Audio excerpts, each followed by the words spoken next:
yourself for invasion. This is Indie Invasion.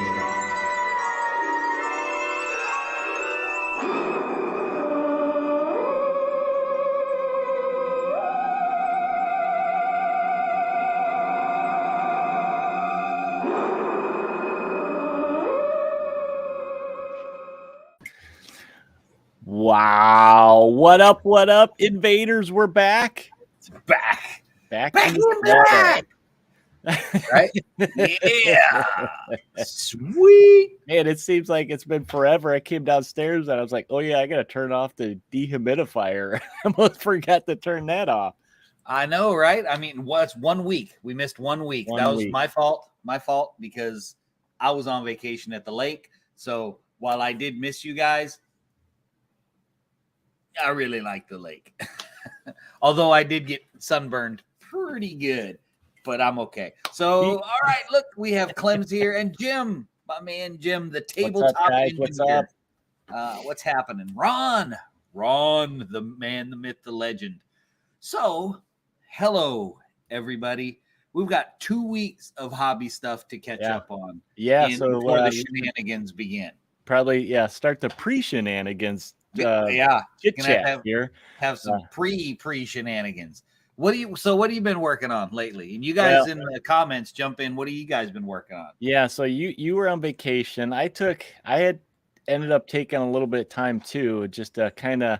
It's like sometimes you got to do it to re-energize yourself. And I know you guys missed us last week, but I was trying to figure out how to not spend all my money last weekend at a comic convention in Chicago. So that's kind of, I mean, I did work a little bit on my Black Sun minis last week. Finished doing the base coating on them.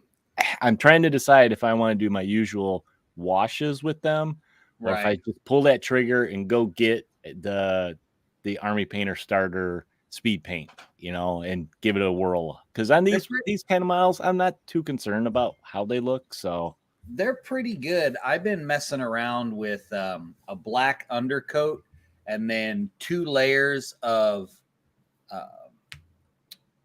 gray to white dry brush, pretty heavy dry brush, and then using the almost like a Zenithal highlight, except not really a Zenithal highlight.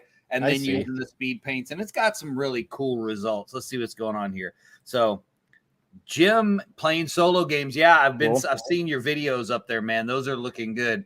You guys go check those out. Tabletop Engineer. He's posting his videos, solo games.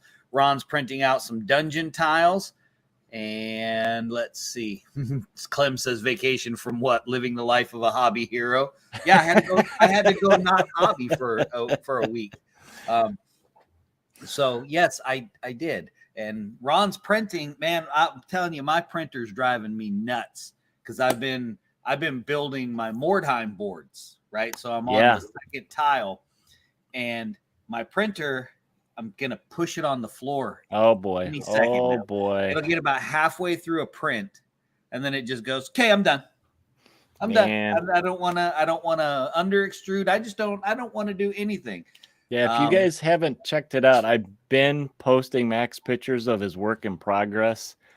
He's been posting them on the Coastal Con Facebook page, and I've been stealing them and putting them on our page and Instagram, and I've been spreading it to the world. To the world. Yeah, so it's coming along pretty good, but I have a Clem says, you're here for my printer woes. Okay, I might hit you up tomorrow, Todd, about what it's doing. Like I've been printing tokens because we have a Necromunda campaign going on. Old school Necromunda, I might add, 1995. Ron likes your boards, by the way. Oh, thanks, Ron. And I appreciate that, sir. And I've been printing tokens, and the tokens have been fine. I don't know why. Hey, there's our coffee drinking buddy, Alder. No, I was just drinking my coffee, too. I was waiting for him. Cheers. For me, go ahead. No, you go. I was going to say the biggest thing I did this past, over the 2 weeks was I discovered my new favorite Etsy store. Oh, boy, here we go. Aside from the Tabletop Engineers, because, Jim's Jim's store. So where I got my Christmas decorations. So yeah, that's pretty cool too. But so it's War Chest Creations. I got their Facebook page up here, warchestcreations.com, and you can go to their Facebook page. But I was putting together my Mordheim warband, and I used to play Chaos Dwarfs in Warhammer Fantasy Battles. So I was like, oh, they have rules for Chaos Dwarfs. So I'm looking around trying to find them, and I found, so the sculptor is Lost Kingdoms, but the store is War Chest Creations. Man, the pricing on them was ridiculously good. Kind of hard to resist, right? Oh, heck yeah, man. The pricing was ridiculously good. The prints were fantastic, and I got them in a ridiculously short amount of time. I'm gonna grab something. I'm gonna show you something. See. So yeah, Alan, I see Alan's in here. Comic-Con was the same weekend as Gen Con, and the one I went to is usually in the winter. So it's just a weird scheduling thing. And I was thinking about going to Gen Con to check out all the stuff. I did like seeing your pictures that you were posting, because I was like, ooh, what's that? What's that? Yeah, right. Okay, so now we all know how expensive big minis are, right? So you can see how big this dude is. He's big as my hand. Yeah. Chaos Bull Centaur. That's like an Ogre Kingdoms guy. Right. I mean, it's huge. I mean, you can see how big he is in the palm of my hand, right? 3 of them, $22. That's it? 3 of them. That's resin. Yes. Is that resin? That's resin, and no hollow. I mean, it's solid. 3 of them were $22. That doesn't even begin to describe. Hold on. Nah, that didn't work. I'll get it in a minute. That doesn't even begin. Yeah, and I don't know if I want to go check this out, because it could be dangerous. Yes, it would be, because that's not all he has. Oh wow! Right, that's what Alan just posted too. That's a $60 model. Yeah, no joke, man. 3 of them were $22. I was like, that can't be right. Wow. It was, and the rest of his prices were fantastic too. And yeah, that's what I'm thinking, Clem. It's like stealing. Now, to be fair, I don't know. Maybe he already had them printed. You know what I mean? I don't know. He bulk prints, and then he can price it lower. Maybe. Here, hold on. I got to try to fix my camera. Fix camera. There it goes. Is that it? I think it went. Yeah, I'll just take my glasses off. How about that? There you go. Yeah. Let's see. I don't think we have any real young people here. So everybody just take your cheaters off, and it'll be okay. Man, man. Wow. I'm going to have to check that out. You do. Go at the very least, go over and like his Facebook page. Did you post something somewhere with a link to it, like in the Discord? If you guys are on the Discord, check it out. I posted it in the Discord. Okay. Thinking of Discord, here you go, guys. Go visit us in the Discord. Bam. Discord. Yeah, so I was super excited. I got my models. I got them put together. I don't even have all of them put together. I mean, I've still got quite a few that I haven't put together. And I was like, let me go back to the store. Let me go. So wait till I'm just gonna have to be a surprise. And you know what? I'm a sucker for dragons. So if they got dragons in there, I don't know if he has any dragons. Ron, what did Ron say here? Have most of the sets he's selling, and I don't know how he sells them that cheap. Wow. I don't know, man. Well, I know what I'm doing as soon as we're done with this. And like I was saying, what I was doing before, I ain't gonna be looking at comic books. Right. War Chest Creations. Go check them out. Man, oh man. Right? Come on now. Come on. Well, all right. Shall we get into the shenanigans? I'm sure Clem is getting a little antsy. He probably is. That's how he is. He gets a little antsy like that. So what we're going to talk about tonight, guys, is we're going to talk about, should you play just one game? Now, I don't think we're going to come to any kind of conclusion with this kind of question, but it's kind of a subjective question, But there are some good points to think about in this kind of a question and in your wargaming hobby. And, some people play one game to get good at it, and others play a whole buffet of games, that can be hard to keep track of, but you have fun with both of them. So, like I said, it's subjective, and we're just going to look at some of the points because I think they're good things to think about in wargaming hobby. And I think let's kick it off with why just one game. I mean, one of the first things that comes up my head is main reason you would play just one game is maybe you really want to get good at it, so you can play it in the competitive world. You want to go to tournaments, win big prizes or, minis or whatever, just one game to rule them all. Yeah. A nice big ribbon, or mine's too far away, but maybe a big medal, get some bragging rights. Defticon medal, right? Yeah. I mean, it's not mine, but some people do that, I mean, it does take lots of practice. You got to know the rules backwards and forwards. And I think also away from the competitive, I think if you really, really love a game, like, I don't know, somebody and Twisted, it's okay to just play that one game. Sure. How many years did I play just Wild West Exodus? Yeah. And that was it. So well, I think some of them too in that one, and I see, like Ron said, cost. There's also games like 40K. One game, Clem. There's also games like 40K where really it's such an investment, time, money, all of it, that you really you can't play any other games. But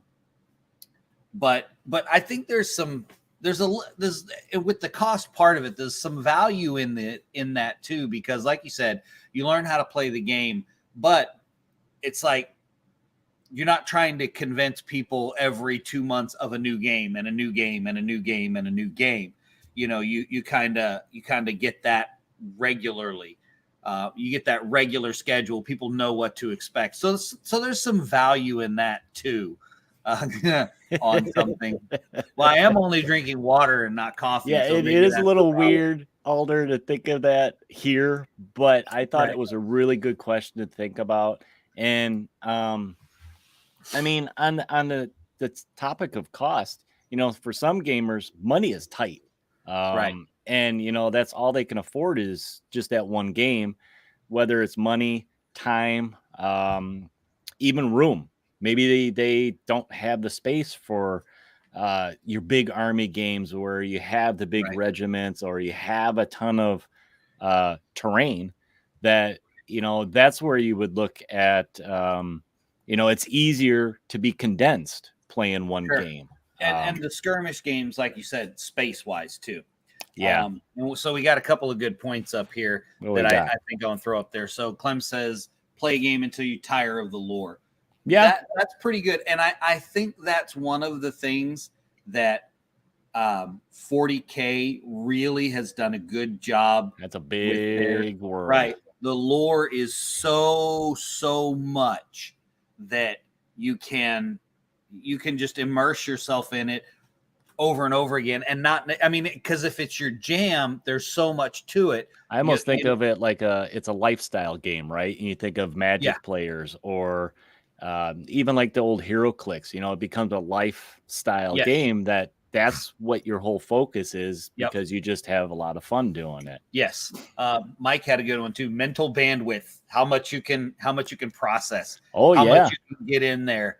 Because you can't be playing Starfleet battles, BattleTech, and every game like that. Your brain will explode. It'll melt. Yeah. Oh, absolutely. Absolutely. And Jim makes it a good point too. Finding players for each game. But see, there's a flip side of that too. So you have to find players for all these multiple games. Some of them really niche. But the flip side of that is you have lots of games to appeal to lots of different players. Yeah. So that's the flip side, definitely. Ron said, go ahead. Was Ron say BattleTech has a ton of lore as well? Yeah, that's very true. I love the BattleTech lore. Always have. I was going to comment on Alan's here. One game a day. See, but Alan cheats. He has a store. He has a game store. Yeah. So he brings it in, and he's like, "Hey, come over here and play this," because he can put a calendar on the wall that says this day. Da da da da. Got people coming in all the time. And actually, you know what? Todd said something that I don't think that I really thought about with Wild West Exodus. For me, why he left was the lore got stale. I don't think it ever occurred to me that might be part of the problem that I had too. Even though they changed it, it went from, I don't know, it went from appealing to just sort of cookie cutter sci-fi superimposed onto cowboys. And see that kind of example, I see the flip side of you playing a bunch of different games. You have variety. That say a new edition comes out and you just don't like the rules. Something doesn't jive with the new edition. Well, you have, if you were only playing that one game, it's just like, okay, what do I do now? I don't like this game. Right. So you got to hunt for something. Whereas if you played a bunch of other ones, it's like, well, you had like 2 or 3 other backup ones that you can go to, with your buddies. Right. And well, like a prime example of what I'm doing with my group of guys, I've only got a few guys that play where I'm at, because unlike Alan, I can't do a game a day because I don't have a store. But we're doing a Necromunda campaign right now, and I'm gonna see if the guys, one of them already is. He already ordered models, so he's hooked. I'm gonna see about transitioning into a Mordheim campaign, because even though both of the games are quote unquote dead from Specialist Games, there's websites for both of them that have basically kept the game alive. So, yeah. So we have another topic here, talking point for why I played just one game. And I thought of, okay, you're just starting out in the wargaming hobby. Now, it's what your friends are playing, or maybe guys down at the gaming store or in the clubs. And Allen's. And the good thing about that is just starting out, it lets you focus, just on that one game, so you don't get overwhelmed. Oh, we're playing 5 games. I'm just starting out. Like we mentioned, how do you keep that, your head from exploding? Right. So that would be one good reason right there. And I'm kind of guilty of doing that to folks, because I think once you've I just saw that too. It broke my train of thought. Clem's comment just broke my train of thought. Whatever you derailed us, Clem. Pushing that week. But I'm guilty of that. So because I like so many games, I will sometimes overwhelm the guys around me, because it's like the next thing and the next thing and the next thing. So I kind of took it a step back with the whole Necromunda thing. I was like, okay, nobody even has to buy anything except for minis, because we're playing the 95 edition, and you can go to the Yak Tribe website and you can download absolutely everything that has ever been in Game War, Necromunda magazine, or the books, fan base stuff. Right. Everything's super accessible. So I'm trying to pull the reins in on myself there, so that the guys that I do have would play regularly. We'll probably do a 20 game campaign or something like that. So, all right. And then I think the last one I thought of for playing one game is, you just don't like the other genres out there. Maybe you don't like sci-fi. Maybe you don't like fantasy, or it's you okay to be like that, and be happy just to stick to your Weird West or steampunk game. Twisted. I gave us both a dig on that one, and that's fine. There's nothing wrong with that.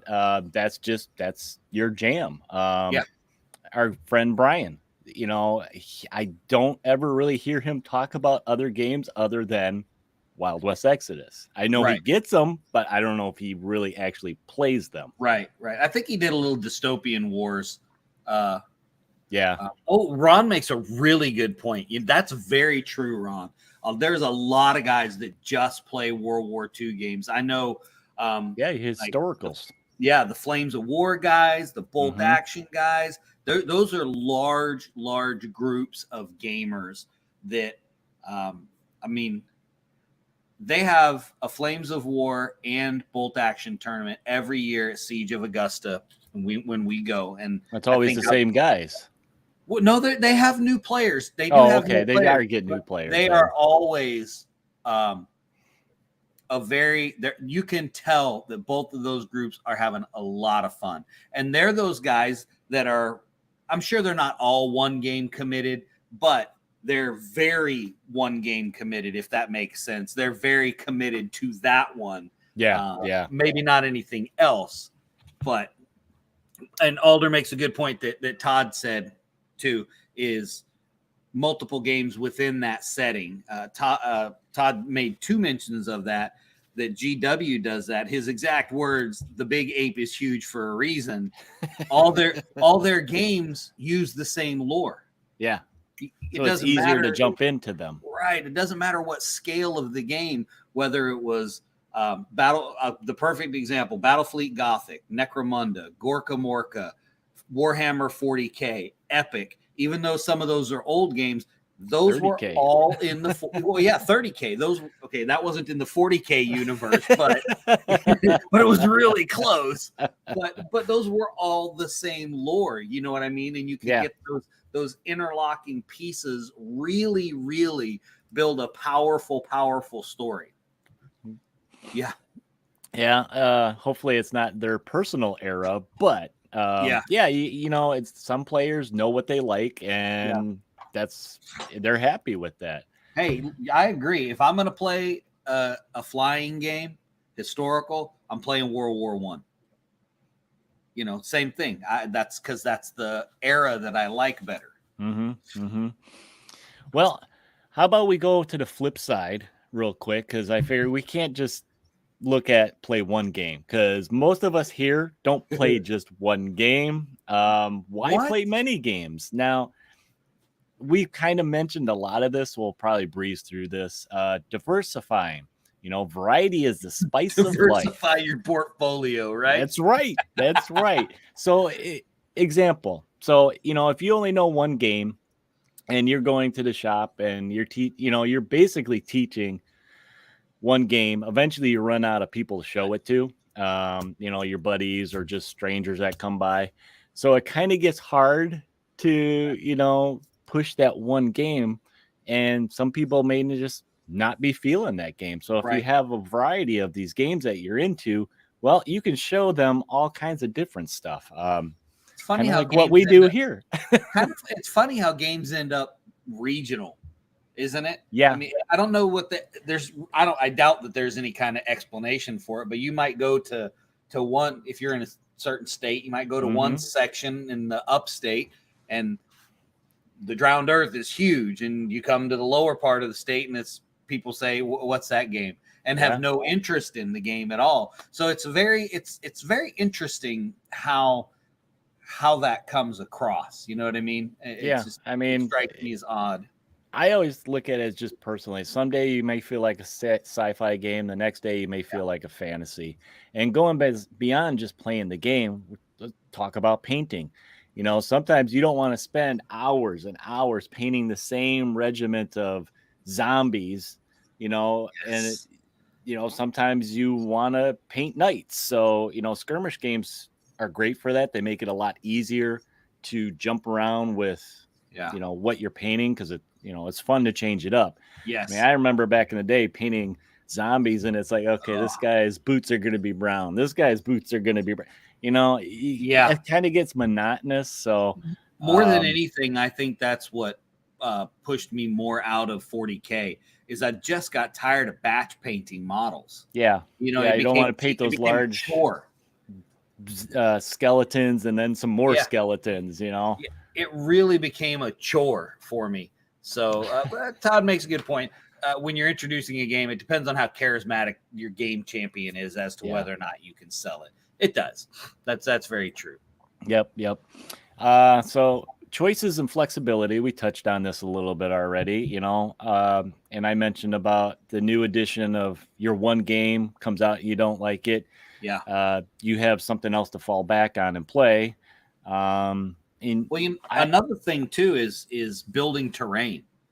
Yeah. Right? Because I like to build every kind of terrain. I don't care if it's post-apocalyptic, fantasy, sci-fi. I like to build all of it. So it's like, and you usually can use it in other games. Eventually it kind of bleeds over. Some of it, and I think that's what can kind of draw you into other games, because there is some your modern games, your zombie games, your urban manhunt, anything that has a modern feel to it. You can use a lot of the same terrain.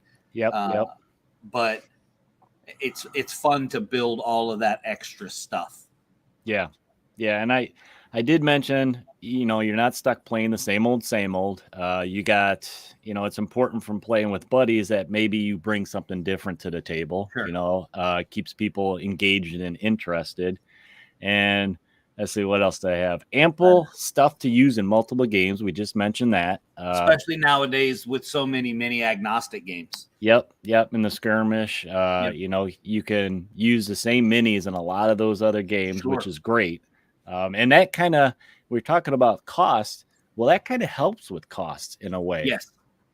Well, I mean, if you're does it really? I mean, isn't that sort of, aren't we just really playing around with the numbers there? Because, well, I didn't have to buy miniatures for this new game because it's miniatures agnostic, but I did have to buy 50 more miniatures from insert your favorite. I think that's because so that I could play this game, even though we're kind of them. A little bit junkies, and you got to have more plastic, more resin. Yeah. On that junkie note, don't forget to check out War Chest Creations. Good plug. Thank you. I really like the models, man. I really like them. And but I think when we talk about multiple games, one of the things I think of is I think of you with this. Some people just like reading rules. You're one of these people. You like reading different systems to see how they compare to each other, see what works, what doesn't work, and then you start thinking, oh, maybe if I took this rule and that rule, and before you know it, you're making your own house rules. That's a lot of fun. And the stories, because anymore. Well, not anymore. I mean, everybody's always included some sidebar fluff. Sometimes I'll flip through a rule book. I won't even read the rules. I just read the sidebar fluff.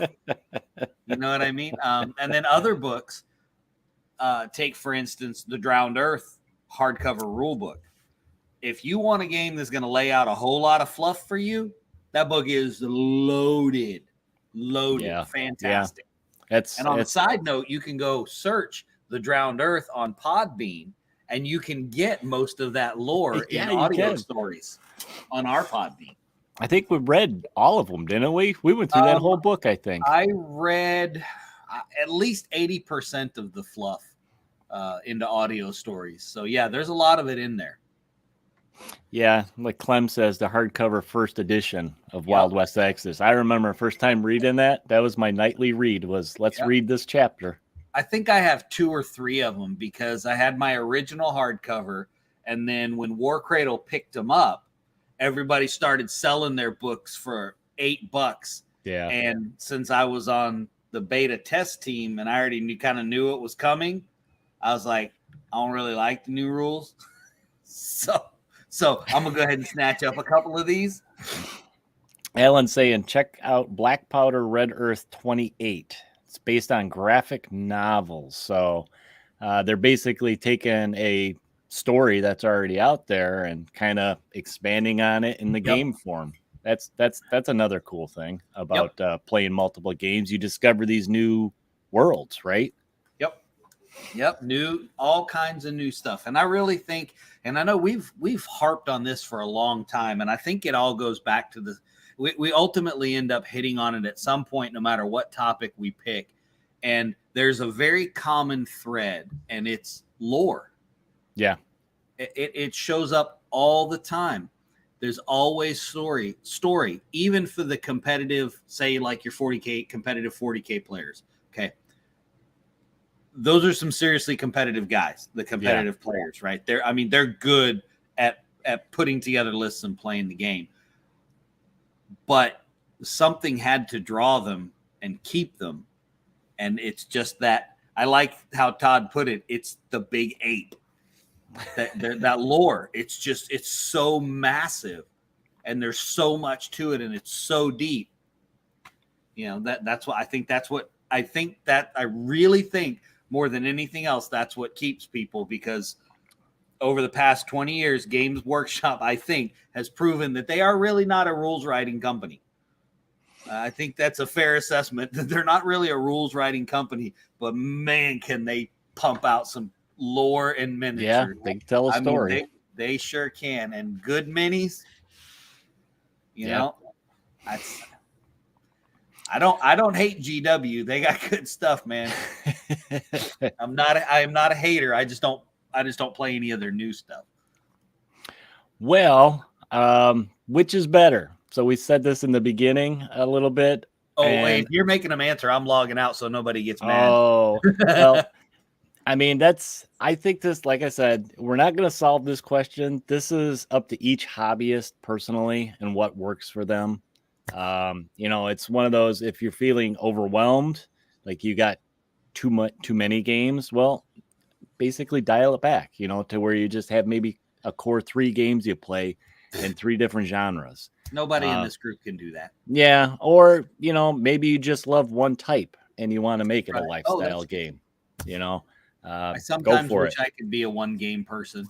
Yeah. You know, you go through spurts kind of. Maybe you play 1 game for a couple months and then it's like, okay, I'm ready for a switch up. You know, I need something fresh and new and different to explore. So, well, I will say this. I'm glad that our group has got our Necromunda campaign started. It's been a long time since I've had a series of games that we can put together. So I'm good. I'm good. Oh, the wrong group to ask that question. I think so. But I thought it was some good thinking points, you know, to think about when you're looking at games, whether you want to, you know, concentrate on one for, you know, any extended time, or you just want to do what we do and a little bit of here and a little bit of there. And all you can eat, right? New t-shirt, Indie Invasion, the gaming buffet. Yep. And then in the back, I'll put all you can eat. Look, Alan says, I only play 1 game at a time on 1 table. See, but you have a game store. You could literally stand between 2 tables. Yeah, he could just do circles. On 1 table and 1 on another and just turn around. Yep. Cheater. It's a cheater. All right. I think it's your turn to take us out, sir. It is my turn. I do believe it is. Well, guys, that is it for Indie Invasion Shorts.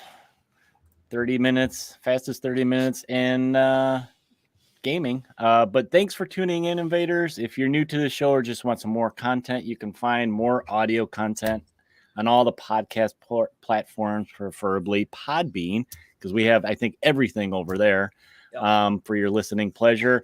And we got video. Check out us on YouTube. You can see a bunch of stuff there on our channel, like unboxings, impressions of first games. And hey, make sure you visit us on the social platforms like Facebook, Instagram, and our favorite Discord. Go join in on Discord. You can participate in the community, show us what you guys are working on. It's a pretty cool place. We have all these links to these places in our show notes, or, you know, any of our videos. I put them in everything. So, and if you like what we're doing, you want to support us, please visit us on Patreon/Indie Invasion. We'd appreciate it.